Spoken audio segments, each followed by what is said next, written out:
రెంటపాళ్లకు జగన్ పర్యటనకు వెళ్తున్న సందర్భంగా కారు నడిపినటువంటి రమణారెడ్డిని కూడా పోలీసులు విచారించారు. అయితే రమణారెడ్డిది ప్రకాశం జిల్లా 14 ఏళ్ల నుంచి కూడా తనే డ్రైవర్గా కూడా కొనసాగుతూ వస్తున్నటువంటి పరిస్థితి. ఏంటి అసలు 14 ఏళ్లుగా ఎలా ఉన్నారు, ఏంది అసలు ఆ రమణారెడ్డికి ఇక్కడే 14 ఏళ్లుగా పనిచేయడానికి ఏమన్నా ప్రత్యేకమైన కారణాలు ఉన్నాయా ఏంటి వెంకట్? అసలు ఈ నేపథ్యం ఏంది రమణారెడ్డికి సంబంధించి? సో దీనిపైన ప్రకాశం జిల్లాలో ఏం చర్చ జరుగుతోంది?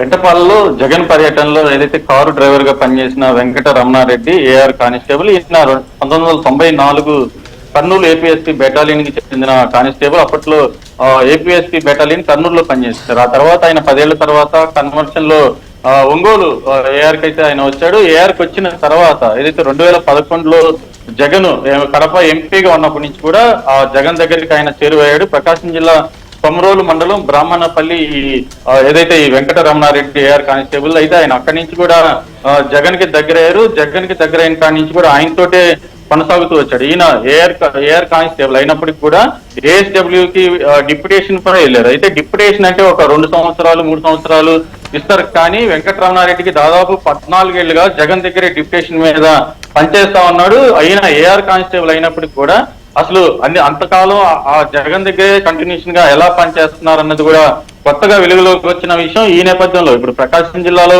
ఈయన అసలు నిజంగా ప్రకాశం జిల్లాలో ఏ విభాగంలో పనిచేశారు ఏందన్న కోణంలో కూడా నిన్నటి నుంచి కూడా పోలీసులు ఆయన గురించి డేటా తీస్తున్న పరిస్థితి అయితే ఉంది. గతంలో జగన్ దగ్గర ఈయన డ్రైవర్ గా పనిచేసినప్పుడు కూడా పూర్తి స్థాయి సమాచారం ఒంగోలు పోలీసులు కూడా జిల్లా పోలీసు అధికారులకు కూడా లేని పరిస్థితి. గత 14 ఏళ్లుగా ఇతను డిప్యుటేషన్ మీద కొనసాగటం వెనక కూడా ఎవరున్నారు, పోలీస్ శాఖలో ఎవరైనా కీలకమైన అధికారులు వెంకటరమణారెడ్డికి సహకరిస్తున్నారన్న కోణంలో ప్రస్తుతం అయితే ప్రకాశం జిల్లా పోలీసులు కూడా ఆరా తీస్తున్న పరిస్థితి. ప్రధానంగా చూస్తే జగన్ 2011లో జగన్ దగ్గర ఈయన కార్ డ్రైవర్ గా చేరాడు. ఆ తర్వాత ఏదైతే జగన్ కొత్తగా పార్టీ పెట్టినా గానీ ఆయన తర్వాత ఏదైతే ప్రతిపక్ష పార్టీ నేతగా ఉన్నా ఈయన సీఎం గా ఉన్నా కానీ ఈ వెంకట రమణారెడ్డి ఆయన దగ్గర కొనసాగుతూ వచ్చారు. అయితే వెంకట రమణారెడ్డి 14 ఏళ్ల పాటు జగన్ దగ్గర పనిచేయడం ఇప్పుడు ప్రకాశం జిల్లా పోలీస్ శాఖలో అయితే కలకలం రేకెత్తిస్తుంది. ఒక ఏఆర్ కానిస్టేబుల్ డిప్యుటేషన్ మీద 11 సంవత్సరాలు ఎలా పనిచేస్తారు అన్న కోణంలో అయితే ప్రస్తుతం పోలీసులు విచారణ అయితే జరుగుతుంది. శ్రీహర్ గారు రైట్, మీరు అన్నట్టుగా ఏపీ నుంచి ఆయన డిప్యుటేషన్ పైన ఇంటెలిజెన్స్ సెక్యూరిటీ వింగ్ కు వచ్చినటువంటి వెంకట రమణారెడ్డి అక్కడే కంటిన్యూ అవుతున్న పరిస్థితి. సో ప్రస్తుతం వెంకటరమణారెడ్డి తర్వాత ఎవరైతే సెక్యూరిటీ సిబ్బందిని కూడా పిలిచారు. నెక్స్ట్ పోలీసులు ఎవరిని విచారణకు పిలవబోతున్నారు? సో ఈ కారులో ప్రయాణిస్తున్నటువంటి మాజీ ముఖ్యమంత్రి జగన్మోహన్ రెడ్డి, లేక ఈ కారు వైఎస్ఆర్ కాంగ్రెస్ పార్టీ తరఫున ఇది ఈ ఫార్చునర్ ఉంది, ఫస్ట్ సఫారీ అన్నారు పోలీసులు, తర్వాత ఇప్పుడు ఆ వెహికల్ కాదు అనేది కూడా నిర్ధారణ అయిన తర్వాత వీడియోలు బయటకు వచ్చిన తర్వాత ఆ కారులో ప్రయాణిస్తున్నటువంటి ఏదైతే ప్రోగ్రామ్ మొత్తం కూడా వెళుతున్నది కూడా జగన్ కాబట్టి సో ఆయన దీనికి సంబంధించి కూడా నోటీసులు ఇవ్వబోతున్నారా పోలీసులు, లేకపోతే ఆయన దగ్గరికి వెళ్ళి విచారించబోతున్నారా, లేకపోతే ఇంకెవరెవరిని విచారించే అవకాశం ఉంది? సో ఇప్పటికైనా ఈ విచారణ వేగం పెంచారా లేదా? ఇప్పటికే వీడియోలు వచ్చేదాకా కూడా పోలీసులు వ్యవహరించిన తీరుపైన కూడా విమర్శలు వ్యక్తమవుతున్నాయి. రామారావు ఏంటి, సో ఇంకా ఎవరిని పిలవబోతున్నారు? జగన్ కూడా దీనికి సంబంధించినటువంటి అంశంలో విచారించబోతున్నారా?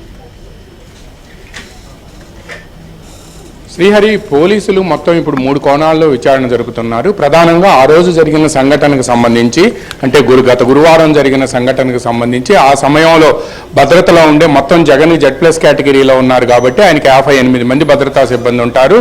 అందులో 3 సెక్యూరిటీ ఆఫీసర్తో పాటు ఒక CSO చీఫ్ సెక్యూరిటీ ఆఫీసర్ ఉంటారు. వీళ్ళంతా కూడా కారును సరౌండ్ చేస్తూ ఉండాలి. అది ముఖ్యమంత్రి చంద్రబాబు అయితే Z+ కేటగిరీతో పాటు ఆయనకి NSG కవర్లో ఉన్నారు కాబట్టి ఆయన కారు చుట్టూ బ్లాక్ క్యాట్ కమాండోసే 6 ఉంటారు బయటకు వచ్చిన సమయంలో. దాని తర్వాత ఇంటెలిజెన్స్ సెక్యూరిటీ వింగ్, తర్వాత ఆర్మ్ రిజర్వ్డ్, ఆ తర్వాత లా అండ్ ఆర్డర్ పోలీసులు, ఇలా సెక్యూరిటీ ఉంటుంది. కానీ జగన్ కొన్న సెక్యూరిటీలో 58 మందిలో CSOతో పాటు 3 సెక్యూరిటీ అధికారులు ఆ రోజు ఎక్కడ డ్యూటీలో ఉన్నారనేది ఇప్పుడు ప్రధానమైన అంశంగా మారింది. ఎందుకు అనంటే కారు కింద ఒక వ్యక్తి పడి ఫ్రంట్ వైపున రైట్ సైడ్ టైర్ కింద పడి ముందుకు వెళ్ళినప్పటికీ కూడా ఆ తర్వాత వెంటనే అతన్ని లాగేసి పక్కన ఉన్న పొదల్లో పడేశారు. అప్పటికి కూడా అతను సింగయ్య కొన ఊపిరితో ఉన్నారనేది మన ఏబిఎన్లో ఆ రోజు విజువల్స్ కూడా మనం ప్రసారం చేశాము. అప్పటికీ కూడా ఇంకా ఆసుపత్రికి తీసుకెళ్లేదు, 108 అంబులెన్స్ కూడా రాలేదు. ఆ పొదల్లో ఉన్న విజువలే ఇప్పుడు ఏబిఎన్ స్క్రీన్ మీద వస్తుంది. అయితే ఇంత జరిగితే ఆ సెక్యూరిటీ సిబ్బంది ఎవరైతే ఉన్నారో వాళ్ళకి ఇదంతా ఖచ్చితంగా తెలిసే ఉంటుంది అనేది కూడా పోలీసు ఉన్నతాధికారుల భావన.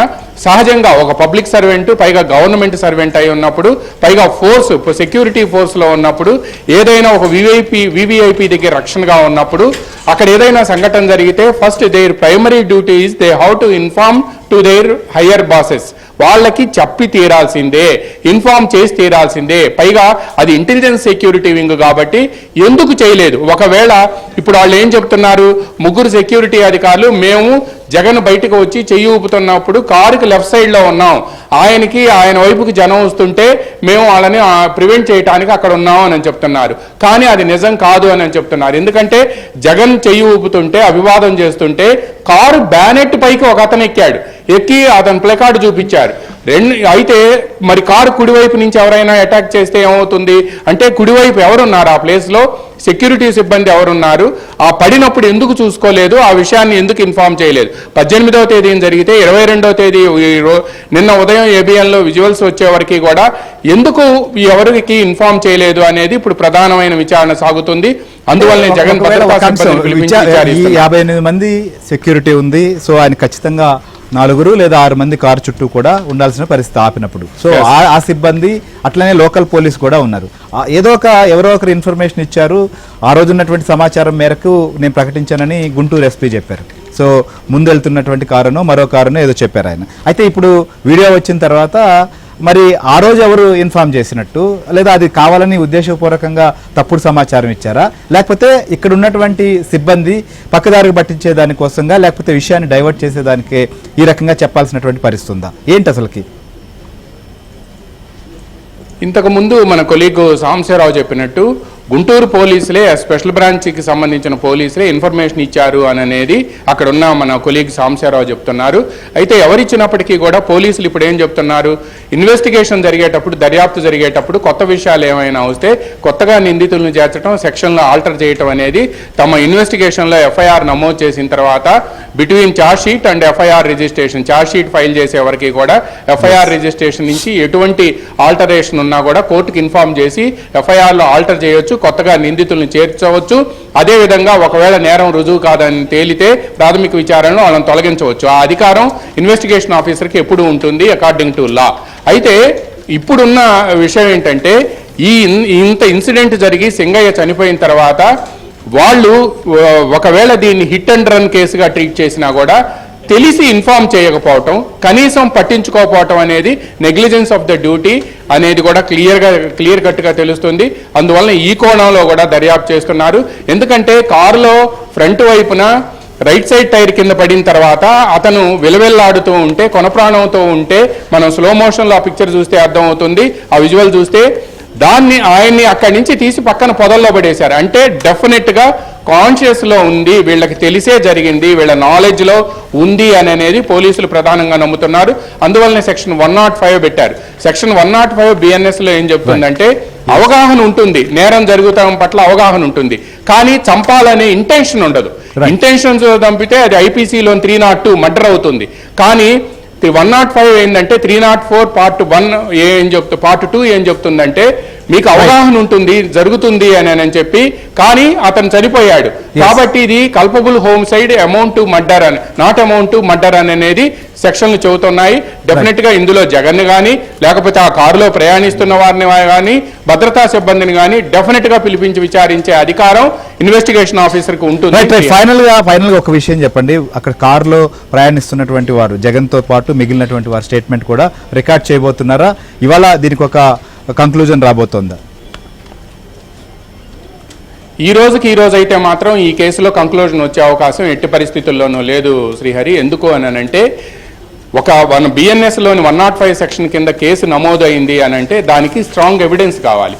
ఎవిడెన్స్ కావాలి అని అంటే డెఫినెట్గా ఈ సెక్యూరిటీ అధికారులతో పాటు డ్రైవర్కి కూడా డ్రైవర్ స్టేట్మెంట్ని కూడా రికార్డ్ చేయాలి. ఆ రికార్డ్ చేసిన తర్వాత ఈ నేరం జరిగింది అని వీళ్ళ నాలెడ్జ్తోనే జరిగింది అని తెలిసిన తర్వాత మిగతా వాళ్ళు ఎవరైతే ఉన్నారో వాళ్ళని పిలిపించాల్సిన అవసరం ఉంటుంది. అందువలన ఈ రోజు అయితే మాత్రం దీనికి కంక్లూజన్ వచ్చే అవకాశం లేదు. ఫస్ట్ అండ్ ప్రైమ్ రెస్పాన్సిబిలిటీ ఎవరిది అంటే డ్రైవర్ది. మనం రోడ్డు మీద మనం కార్ డ్రైవ్ చేసుకుంటూ వెళ్తూ ఉంటే చిన్న స్పీడ్ బ్రేకరో లేకపోతే చిన్న రాయో టైర్ కింద పడితేనే ఆ డ్రైవర్కి, డ్రైవింగ్ సీట్లో ఉన్న వ్యక్తికి, ఓనర్కి కానీ డ్రైవర్కి కానీ కాన్షియస్ ఉంటుంది.